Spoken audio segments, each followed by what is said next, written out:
मनोवृत्ति कहती है इधर चलो उधर चलो, और ज्ञानेंद्रियां आंख कहती है सुंदर सुंदर रूप देखो। कान कहते हैं मीठे मीठे गाने सुनो। जीवा कहती है अधिक स्वाद वाली चीजें खाओ, बीमार भले हो जाओ। और नासिका कहती है खूब सेंट इत्र सुगंध लगाओ। और स्पर्शेंद्रिय कहती है संसार के क्षुद्र और तुच्छ भोगों को भोगते ही रहो।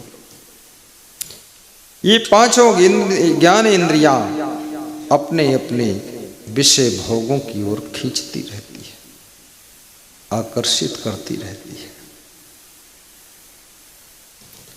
ये नयन, छोटी सी आंखें बड़ी सी दुनिया को देखते देखते आपको दुनिया के जाल में फंसा देती है।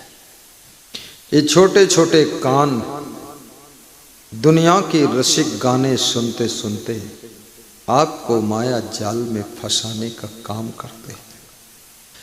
ये छोटी सी जिह्वा स्वाद के वशीभूत होकर जो नहीं खाना चाहिए वे खाद्य पदार्थ भी खाने के लिए आपको मजबूर कर देती है।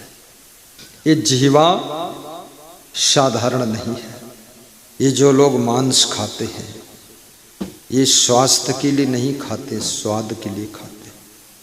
क्योंकि मांस खाने वालों से खबर मिली है एक दिन मांस जब खा लेते हैं तो 3-4 दिन तक पेट का डाइजेशन खराब रहता है। क्योंकि मांस मनुष्य का आहार नहीं है। मांस शेर, बाघ, कुत्ता, बिल्ली, चीता, भेड़िया इनका आहार है।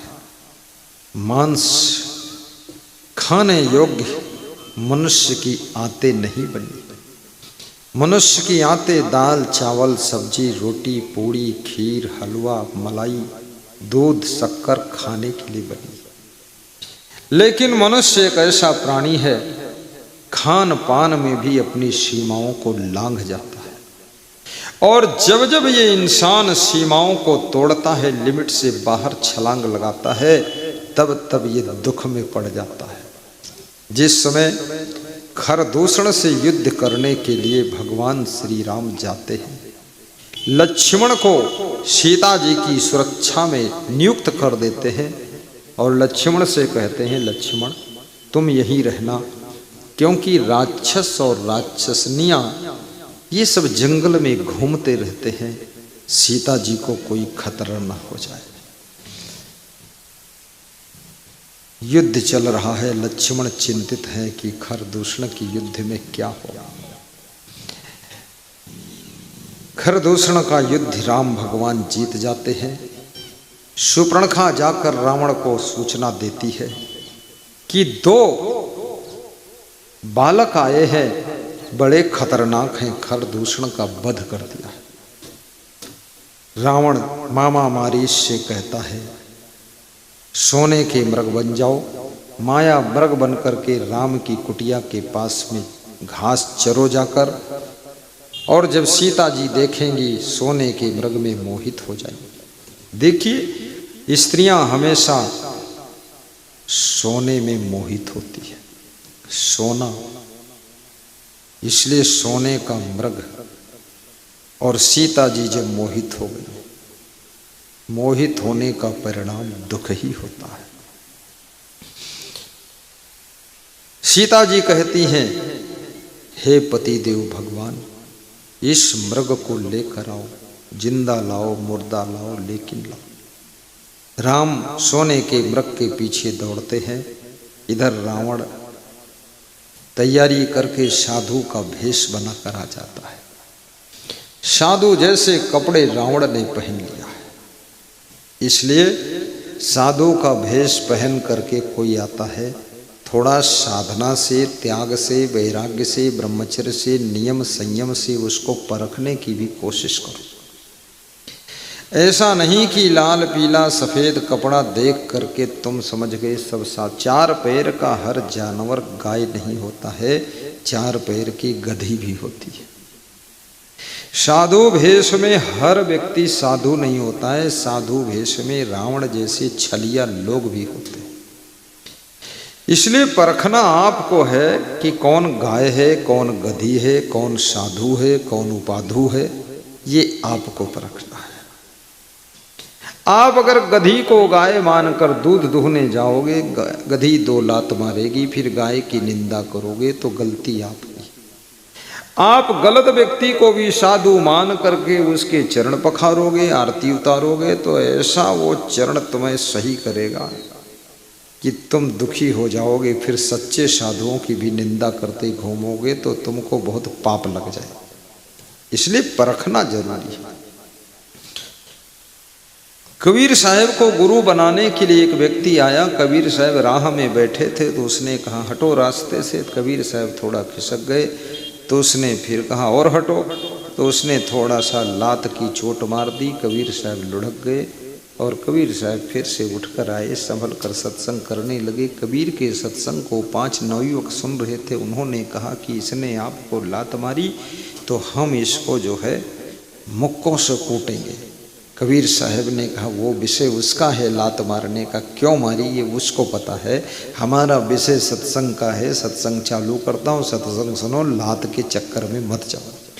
कबीर ने फिर सत्संग शुरू कर दिया। सत्संग चलते चलते 2 घंटे हो गए। 2 घंटे बाद वो लात मारने वाला व्यक्ति फिर घूमते घूमते वहीं पर पहुंचा और कबीर के चरणों में गिर पड़ा और क्षमा मांगने लगा, माफ़ी मांगने लगा। कबीर ने कहा क्या बात? बोले मेरी माँ ने कहा था कबीर को गुरु बनाना और मैं थोड़ा क्रोधी स्वभाव का था। आप रास्ते के किनारे बैठे थे, आपको लात मार दिया, बहुत बड़ा पाप हुआ। तुमको गुरु बनाना था, मैंने लात मार दिया। तो कबीर मुस्कुराए। कबीर ने कहा 2 पैसे की हंडी लेवे, ठोंक बजाए दाम तब देवे।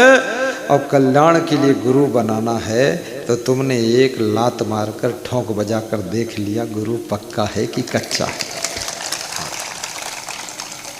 फिर वही व्यक्ति कबीर के चरण पखार कर चरणामृत पान करता है, आरती वंदन करता है, कबीर को अपने घर ले जाता है, सेवा सत्कार करता है, दान दक्षिणा देता है, अंग वस्त्र भेंट करता है और कबीर के चरणों में मस्तक झुकाता है। याद रखना, परखना बहुत जरूरी है। इसलिए पारख सिद्धांत की रचना हो गई।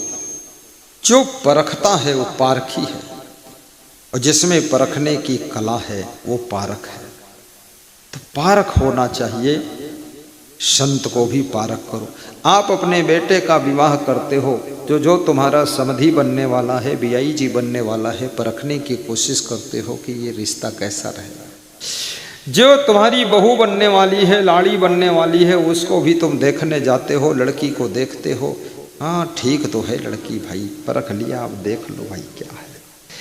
अब लड़की के माँ बाप भी परखने आते हैं लड़के को। लड़का चलो देख लो, लड़के के माँ बाप को देख लो कैसे हैं। देखा वह लड़का तो बड़ा होनहार लग रहा है। अब थोड़ी देर में क्या परख पाओगे। कहते हैं सोना कसने से, आदमी बसने से पता चलता कैसा है। सोना को आग में कसो तब पता चलता ये सोना पक्का है, सच्चा है, कच्चा है, कैसा है।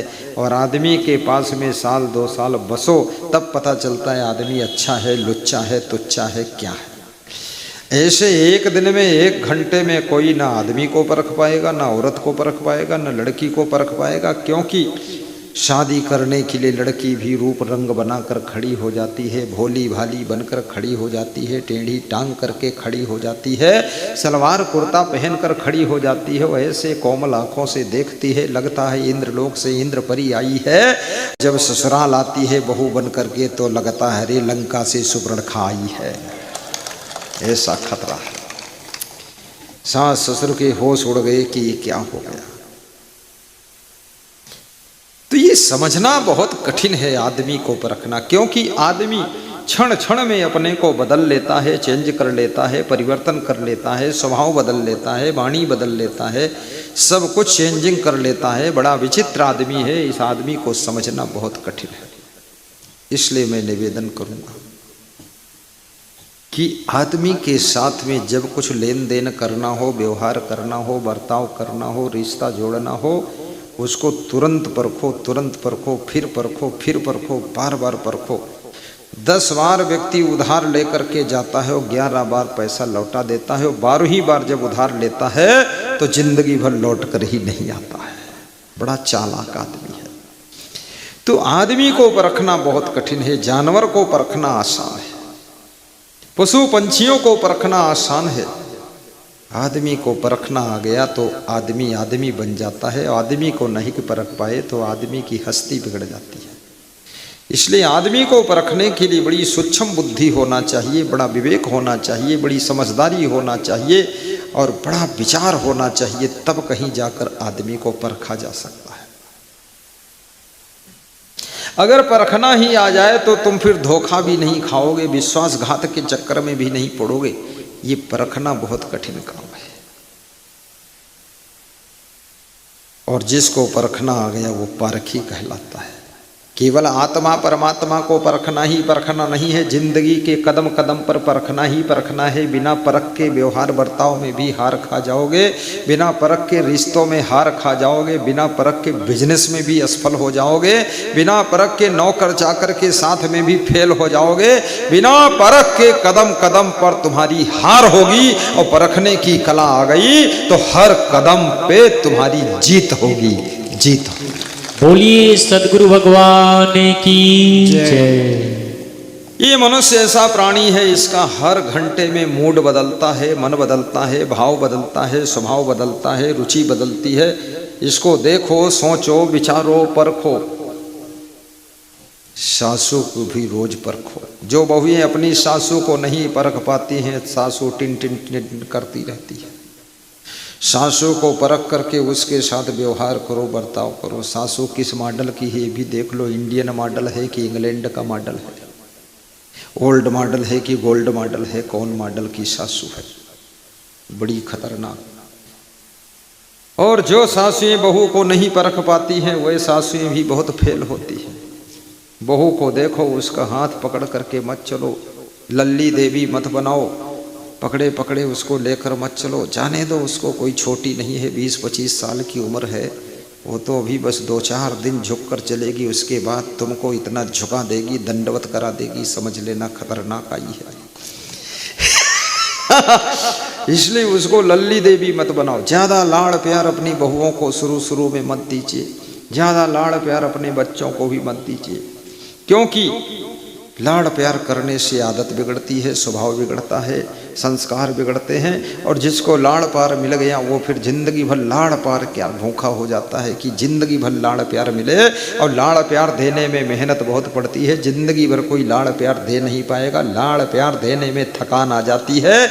इसलिए वो व्यवहार करो जो जिंदगी भर कर सको, खाम खा का व्यवहार मत करो, लल्लो चप्पो मत करो, अन्यथा 1 साल तक लल्लो चप्पो करोगे और उसके बाद प्रेम नहीं कर पाओगे, उतना नहीं कर पाओगे तो बड़ी मुश्किल खड़ी हो जाएगी। इसलिए वही व्यवहार बर्ताव करिए जो जिंदगी भर किया जा सकता है। अब आगे व्यवहार बर्ताव नहीं कर पाओगे, ज़्यादा लल्लो चप्पो नहीं कर पाओगे तो बहू कहेगी सासू पहले जैसा प्रेम नहीं रखती है, अब सासू का मन कुछ फीका हो गया, और सासू काम करते करते बूढ़ी हो चुकी है, अब कमज़ोर हो गई, थोड़ा आराम करने की भी इच्छा है, तुमको लल्लो चप्पो करे कि कमर में दर्द है, आराम करें। इसलिए सासुओं को भी बहुत सावधान रहना चाहिए। कितनी सासुएं कहती हैं मैं तो अपनी बहू को जो है बेटी मानती हूँ, बहुत गलत मानती हो। कोई भैंस को गाय माने, क्या भैंस गाय हो जाएगी? अरे बहू बहू है, बेटी बेटी है, बेटी की तुमने 20 बार थप्पड़ मारा है, चोटी नोचा है, मुक्का मारा है, लेकिन कहीं तुमको कोर्ट नहीं पहुंचाया है। एक दिन तुम अपनी बहू के एक थप्पड़ मार कर देख लो, पन्ना की जेल में तुमको गन्ना खिला देगी। ये फालतू बात मत करो, बहू बहू है, शिष्य शिष्य है, वो बेटा वोटा नहीं है ना। बेटे और शिष्य में बहुत बड़ा अंतर होता है। बेटे के रिश्ते शरीर से हैं, शिष्य के रिश्ते जो है धर्म से रिश्ते होते हैं। इसलिए जो व्यवहार बेटे के साथ कर सकते हो, व्यवहार शिष्य के साथ नहीं। बाप बाप है, गुरु गुरु है, बाप के साथ जो व्यवहार तुम कर सकते हो गुरु के साथ नहीं कर सकते हो। इसलिए संसार में हमेशा कितने लोग कहते हैं ये हमारी धर्म की बहन है, धर्म का भाई है, और धर्म का बाप है, और ये धर्म का भैंसा है, धर्म की गाय है। ये सब फालतू बकवास है। जो जैसा है वैसा है, बस प्रेम है, सभी से बात खत्म। हर हर गंगे, निकलो बाहर चलो। खास खास रिश्ते तो निभाना मुश्किल है, फालतू रिश्ते जोड़ जोड़ करके खामखा टाइम बर्बाद हो जाएगा। जो मिल जाए उसको प्रेम कर दीजिए बस। प्रेम की लता को बढ़ा सकते हो, लेकिन उस लता को संभालना बहुत कठिन होता है। प्रेम की गंगा सूख भी सकती है, प्रेम की धारा बंद भी हो सकती है। इसलिए संभल करके व्यवहार करिए, संभल कर बर्ताव करिए, संभल कर स्वभाव बनाइए, संभल कर चित्त रखिए। जिस बेटा बेटी से माँ बाप को बहुत प्रेम होता है, वो बेटा बेटी जब गलती पर गलती करते रहते हैं तो माँ बाप का प्रेम धीरे धीरे धीरे धीरे ऐसे टूट जाता है जैसे कच्चा धागा टूट जाता है। प्रेम बड़ा कोमल है, प्रेम बड़ा नाजुक है, प्रेम बड़ा सरल है, प्रेम बड़ा श्रम है। प्रेम को निभाने के लिए हर समय अलर्ट रहना पड़ेगा। प्रेम करना आसान है, प्रेम जोड़ना आसान है, लेकिन प्रेम को निभाना बहुत कठिन है। प्रेम को निभाने में बहुत त्याग करना पड़ता है, प्रेम को निभाने में बहुत बलिदान करना पड़ता है, योगदान करना पड़ता है, श्रमदान करना पड़ता है। प्रेम को निभाने के लिए अपना सुख भी खोना पड़ता है। ये प्रेम साधारण नहीं है, प्रेम के लिए तो सब कुछ अर्पित करना पड़ता है। राम के प्रेम को निभाने के लिए सीता को वन के जंगल के दुखों को सहना पड़ा। लक्ष्मण जी भी राम के प्रेम को निभाने के लिए जंगल में 14 साल उनको भी भटकना पड़ा। और राम की भक्ति के प्रेम को निभाने के लिए हनुमान जी को भी 14 साल तक उसी लफड़े में फंसना पड़ा।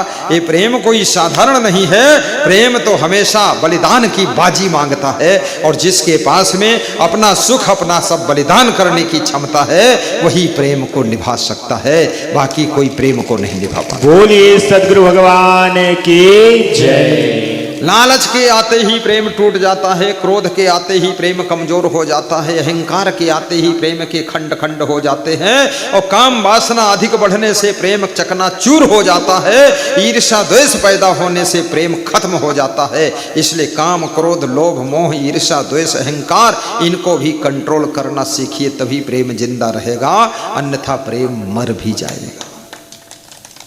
और जिसकी जिंदगी से प्रेम मर गया तो समझ लो वो आदमी जिंदा तो है लेकिन मुर्दा जैसा ही। प्रेम विहीन जीवन दुख से भर जाता है, प्रेम विहीन जीवन संवेदनाहीन हो जाता है, और प्रेम विहीन जीवन में हंसी खुशी खत्म हो जाती है। और जहाँ पर प्रेम मर जाता है वहाँ आदमी केवल अपनी जिंदगी की लाश को ढोता रहता है, जिंदगी में हंसी खुशी आनंद भी सब मर जाता है। इसलिए प्रेम की आवश्यकता भी देखा जाता है। पिता पुत्र में भी धीरे धीरे प्रेम कम होता जा रहा है, सास बहू में प्रेम घटता जा रहा है, माँ बेटी में भी प्रेम दूर होता जा रहा है, पति पत्नी में प्रेम चकनाचूर होता जा रहा है, भाई भाई में प्रेम भी दीवार बनता जा रहा है।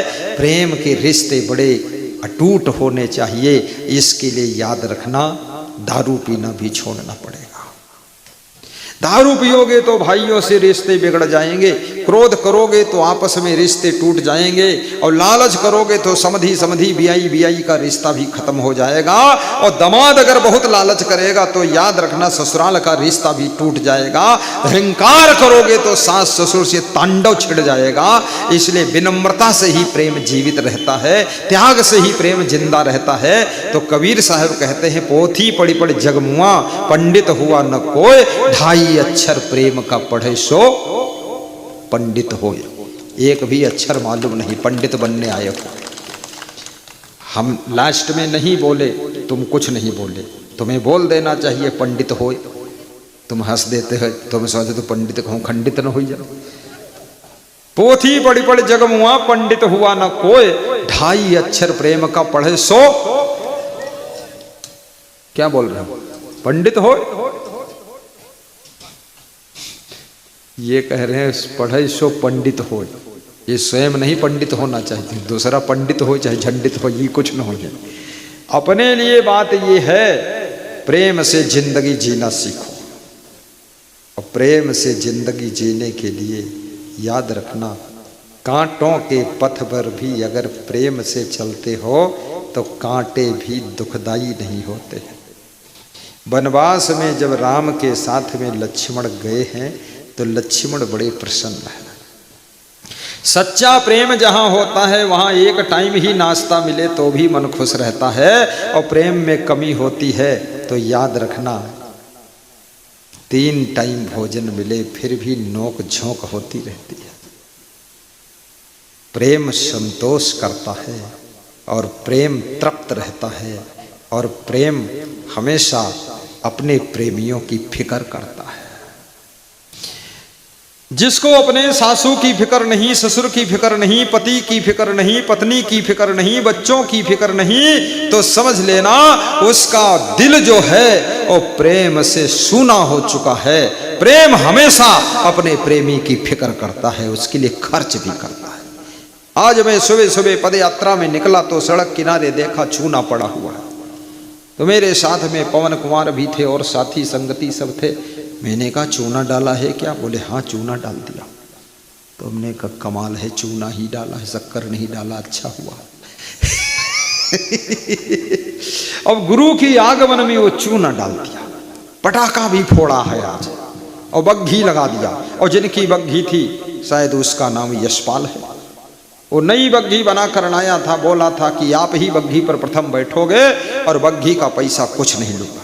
बिल्कुल पैसा खत्म, तमाशा शुरू।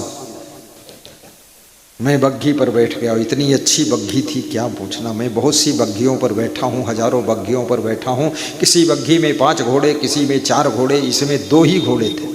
और ये बग्घी इतनी नीची थी कि आराम से पांव उठाकर बैठ लो, बहुत ऊंची नहीं थी, बैठने में आरामदायक थी। और गाड़ी चलाने वाला भी बहुत अच्छी गाड़ी चलाता था। मैंने उसको माला पहनाया तो मन में सोच रहा था, गाड़ी जो चला रहा था, कि तुमसे कम नहीं हूँ, तुम्हारे गले में माला है, हमारे गले में भी माला है।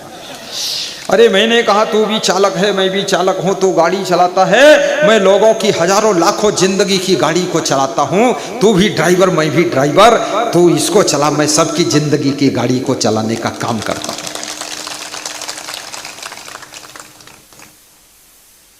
प्रेम की गंगा बहाते चलो। तो मैं आपको सुना रहा था कि एक राजा बगीचे में टहलने के लिए गया है। टहलते टहलते थकान आ गई तो पेड़ के नीचे थोड़ा विश्राम करने लगा। विश्राम करने के लिए जब बैठा तो उसको नींद आने लगी। नींद आने लगी तो लंबे पैर फैला करके लेट गया, और लेट गया तो सो गया, और सो गया तो गहरी नींद में सो गया। और सोने के बाद एक कौवा उड़ करके आया, और जहाँ पर राजा लेटा हुआ था, सोया हुआ था, उसी के सामने सीधे पेड़ की डाल पर बैठ करके कौवा ने बीट कर दिया, यानी लैट्रिन कर दिया। कौवा हमेशा लैट्रिन बहुत ज़्यादा करता है। कौवा लैट्रिन करता है, कुत्ता पेशाब करता है। ये दोनों जानवर बड़े विचित्र हैं। ये पूरा लघुशंका कभी नहीं करते हैं, पूरी लैट्रिन कभी नहीं करते, थोड़ा माल गिरा देते हैं फिर आगे बढ़ जाते हैं। बहुत नालायक प्राणी है। इसलिए कौवा को भी चंडाल कहा गया, कुत्ता को भी चंडाल कहा गया। काका पक्षी सुचांडाल पशु नाम चयो कुकुरा, और पापो मुनि नाम चंडाल सर्वे स्वयं निंदकः। सब मनुष्यों के बीच में चंडाल वो है जो सबकी निंदा बुराई करता रहता है। पंछियों के बीच में चांडाल कौवा है, क्योंकि खीर पूड़ी खाने के बाद भी लैट्रिन खाता है, और जहाँ बैठता वहाँ थोड़ी लैट्रिन कर देता, गंदगी फैलाता है। और पशुओं में चांडाल कुत्ता है, क्योंकि चाहे जितनी साफ सुथरी जगह हो, आपकी पीठ पर भी टांग उठाकर लघुशंका कर देता है, चांडाल है। और ऋषि मुनियों के बीच में, साधु संतों के बीच में चांडाल यदि कोई है तो पाप है। जब उनके मन में पाप आता है तो ऋषि मुनि भी चांडाल का काम करना शुरू कर देता है। काका पक्षी सुचांडाला पशु नाम चय कुकुरः पापो मुनि नाम चांडाला सर्वे स्वयं चय निंदकः। निंदक जो है सब में सबसे बड़ा चांडाल होता है, निंदा करने वाला। और कितने लोगों का तो निंदा करना धंधा ही है। तुम कितना अच्छा काम करो फिर भी निंदा करते हैं, बुराई करते हैं, विरोध करते हैं। तुम सत्संग करा रहे हो तो भी कहते हैं अरे बड़ा रुतबा दिखा रहा है। अरे रुतबा दिखा रहा कि श्रद्धा से सत्संग करा रहा। समाज सुधार के लिए, समाज को नए नए संस्कार देने के लिए लाखों रुपया उसका खर्च कर रहा है, वो बताते रुतबा दिखा रहा है। तो तुमको कौन मना किए, तुम भी रुतबा अगले साल दिखा दो ना। चलो आओ मैदान जंग में मांग लो प्रोग्राम, तुम्हारा रुतबा इतना कर दूं ताकि तुम बिल्कुल खुश हो जाओगे। तो रुतबा क्या 1 रुपया खर्च नहीं करेंगे, दूसरे को रुतबा बताते हैं। अरे रुतबा नहीं है, सत्संग समागम है, विश्व कल्याण के लिए है, समाज सुधार के लिए है। परिवार सब बिगड़ रहे हैं, समाज बिगड़ रहा है, लड़के लड़कियां बिगड़ रहे हैं, इनको सुधारने संवारने के लिए सत्संग समागम कराया जा रहा है, ताकि घर घर में सुख शांति आए, कलह कलेश मिटे, इसके लिए सत्संग हो रहा। सत्संग कोई रुतबा के लिए नहीं हो रहा है। रुतबा ही दिखाना है तो उसके लिए और बहुत सारे काम हैं। कितने भूले लोग हैं, ऐसे निंदक लोगों को कबीर साहब ने चंडाल कहा है। और कोई व्यक्ति सत्संग समागम के लिए चंदा मांगने जाता है, कितने लोग चंदा तो नहीं देते लेकिन निंदा देते हैं, निंदा करने लग जाते, बोलते अरे मांगना ही है तो तुम सत्संग क्यों कराते हो, अब मांग जांच कर सत्संग करोगे तो इससे क्या फायदा। मांग जांच, अरे मांगना तो भगवान ने शुरू किया। भगवान ने वनवास में जाते समय प्रथम केवट के यहाँ खड़े होकर के नाव मांगा है, और उसके बाद देखो कृष्ण भगवान ने मक्खन मांगा था सब जगह जगह पर। तो भगवान भी मांगता है। सत्संग के लिए चंदा मांगना सबसे बड़े पुण्य का काम है, और सत्संग के लिए चंदा देना ये महापुण्य का काम है।